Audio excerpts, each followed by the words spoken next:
बहुत समय पहले की बात है। रायगढ़ नगर नाम के राज्य का राजा अम्बरीश अपने दरबार में मौजूद था। आज उसने अपने दरबारियों के सामने एक खास बात रखी थी। हमारे राज्य में सबसे ईमानदार कौन है? ये सवाल सुनकर पहले तो दरबार में कुछ देर तक सन्नाटा छाया रहा और फिर मंत्री ने कहा, महाराज, वैसे तो आपके राज्य में सभी ईमानदार हैं, लेकिन असली ईमानदारी तो तभी पता चलती है जब व्यक्ति को कोई मौका मिले पर फिर भी वो छोड़ दे। वो एक कहावत है ना कि ईमानदार सिर्फ वो हैं जिन्हें मौका नहीं मिला। बात तो तुम्हारी सही है मंत्री, तो फिर कैसे पता लगाया जाए कि सबसे ईमानदार कौन है? क्योंकि मुझे अपने दरबार के लिए और अपने कुछ निजी कामों के लिए एक व्यक्ति चाहिए जो ईमानदार हो। मुझे आदेश दीजिए महाराज, मैं पता लगा कर आऊंगा कि इस राज्य का सबसे ईमानदार व्यक्ति कौन है। ठीक है, तुम्हारे पास महीने भर का समय है। जाओ और जाकर एक ऐसे व्यक्ति को लेकर आओ जो सबसे ईमानदार हो। अपनी सहायता के लिए इस दरबार से तुम जिसको चाहो अपने साथ ले जा सकते हो। धन्यवाद महाराज। मंत्री अपना हुलिया बदलकर एक दरबारी के साथ राज्य में ईमानदार व्यक्ति को ढूंढने निकल जाता है। इस दौरान उसे सोमू दिखता है। सोमू एक मोची था जो कि अपनी पत्नी सरिता और बेटी चिंकी के साथ एक छोटे से घर में रहता था। वो लोग थे बहुत गरीब। सरिता, आज भी केवल 2 जोड़ी जूते ठीक करने का काम मिला। मुझे समझ नहीं आ रहा कि घर का खर्च कैसे चलेगा।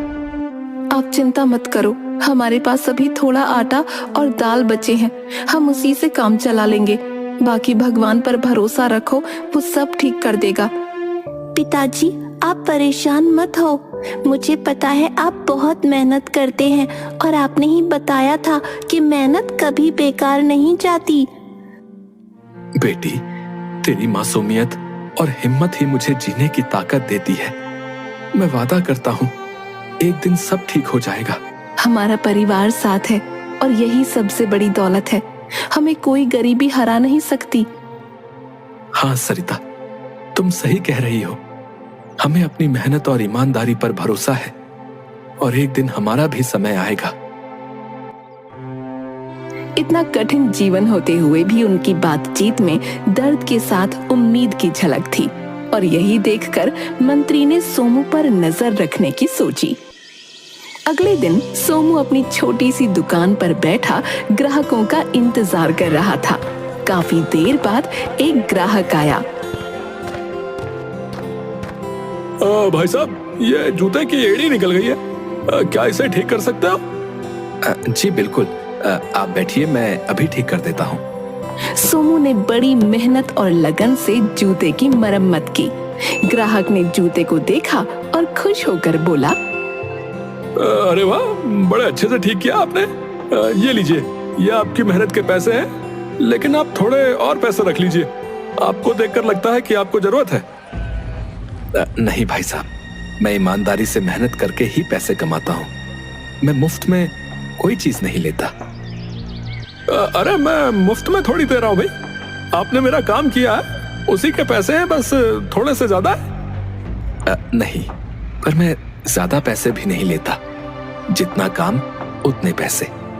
आपने मेरे बारे में सोचा, उसके लिए धन्यवाद।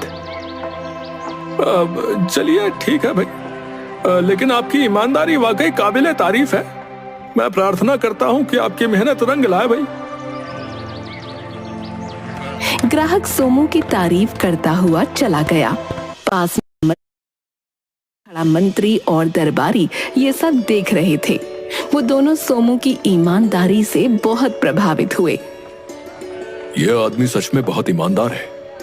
चलिए महाराज को इसके बारे में बताते हैं।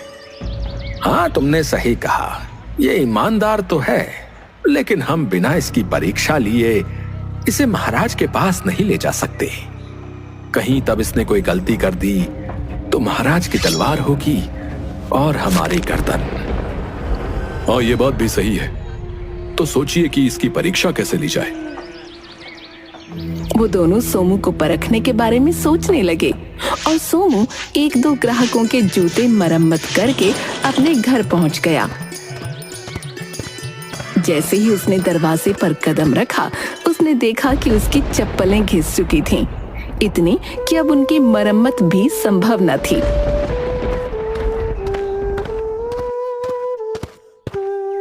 ओह, अब तो मेरी चप्पलें भी टूट गई। इसी की कमी थी बस कि चप्पलों और जूतों की मरम्मत करूं और खुद नंगे पैर घूमूं। उसके पास नई चप्पलें खरीदने के पैसे नहीं थे, क्योंकि जो थोड़े बहुत पैसे थे वो तो खाने के लिए ही कम पड़ रहे थे। हमारी भी चप्पलें टूट गई हैं, अब हम नंगे पांव कैसे चलेंगे?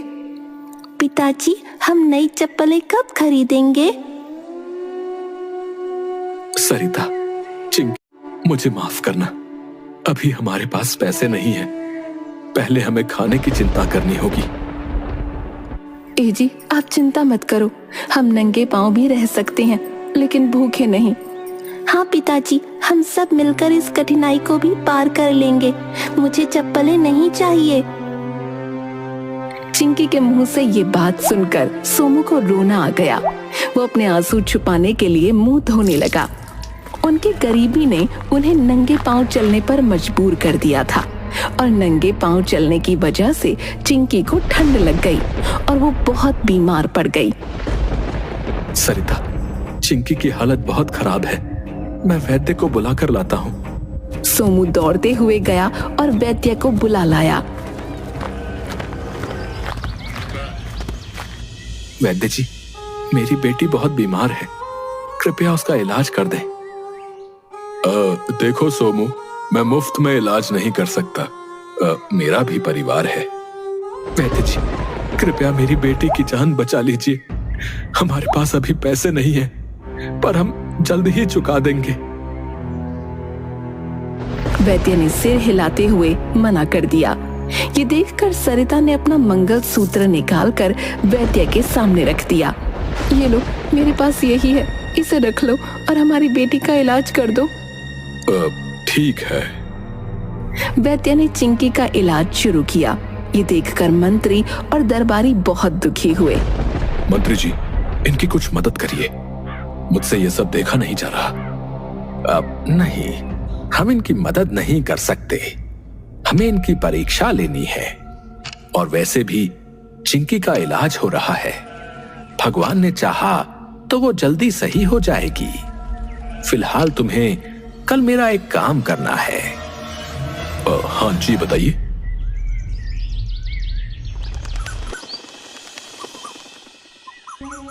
अगले दिन मंत्री के कहने पर दरबारी सोमू की दुकान के पास से गुजरता है और जानबूझकर अपना एक सिक्का गिरा देता है।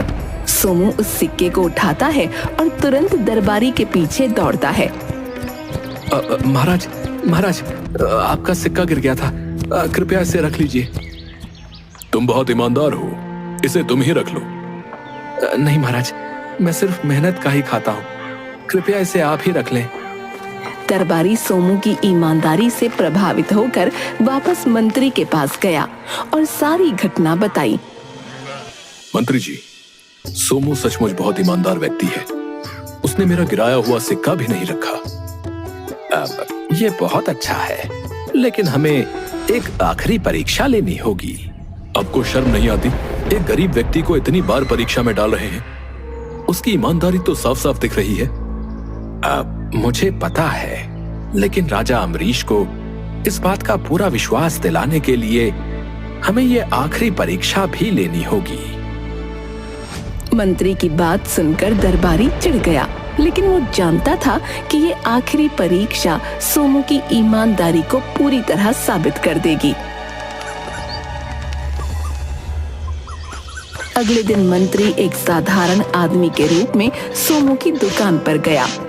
उसने अपने पुराने जूते सोमू को दिखाए और मरम्मत के लिए कहा। भाई साहब, क्या आप इन जूतों को ठीक कर सकते हैं? जी हाँ, जरूर, आप इन्हें कल आकर ले जा सकते हैं। सोमू, मुझे पता है कि तुम बहुत कठिनाइयों का सामना कर रहे हो। क्या तुमने कभी सोचा है कि अपनी स्थिति सुधारने के लिए तुम चोरी या बेईमानी कर सकते हो। तुम्हारी जगह कोई और होता तो वो यही करता, क्योंकि उससे तुम्हारी जिंदगी बदल सकती है भाई। अरे ये आप कैसी बातें कर रहे हैं? मैं ऐसा नहीं कर सकता। मुझे भगवान का डर है, और दूसरी बात, मेरे संस्कार मुझे ऐसा करने की अनुमति नहीं देते। मैं ईमानदारी और मेहनत से ही अपना जीवन जीऊंगा, चाहे कितनी भी कठिनाइयां आए। अच्छा सोमू, ठीक है, मैं चलता हूँ। कल आकर अपने जूते ले जाऊंगा। मंत्री वहां से चला गया और सोमू अपने काम में लग गया। उसने जूतों की मरम्मत करी और फिर घर चला गया।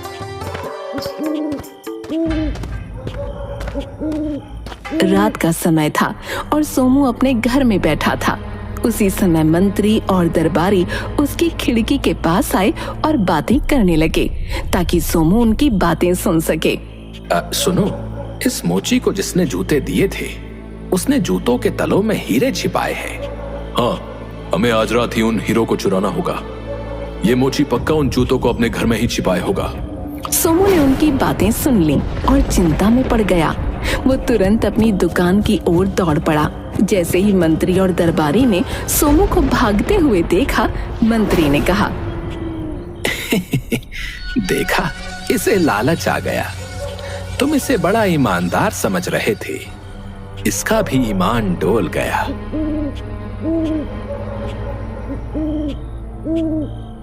सोमू ने अपनी दुकान पर पहुंचकर जूतों को उठाया और हिलाकर देखा।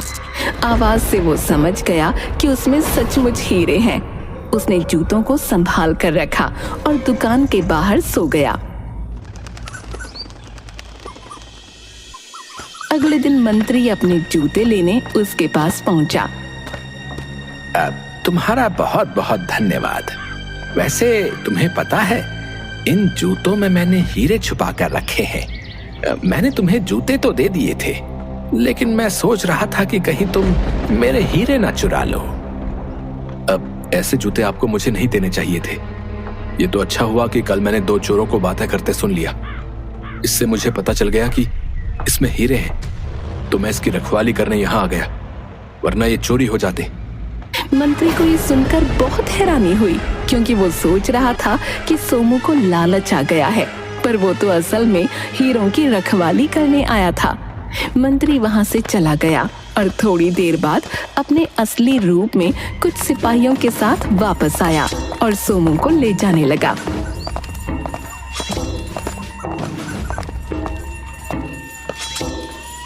अरे लेकिन मेरा दोष क्या है? चुपचाप चलो, महाराज ने तुम्हें बुलाया है। वो लोग उसको लेकर दरबार में पहुंचे। ये बात सरिता को पता चली तो सरिता भी चिंकी के साथ फौरन वहां पहुंच गई। मंत्री ने राजा अमरीश को पूरी बात बताई और कहा, महाराज, आपने इस राज्य का सबसे ईमानदार व्यक्ति लाने को कहा था ना? मैं ले आया। ये है मोची सोमू। सोमू, तुमने हीरे क्यों नहीं चुराए? तुम अपनी किस्मत बदल सकते थे उन हीरो से। किस्मत तो भगवान ने लिखी है, वो चंद पत्थरों से कैसे बदल सकती है?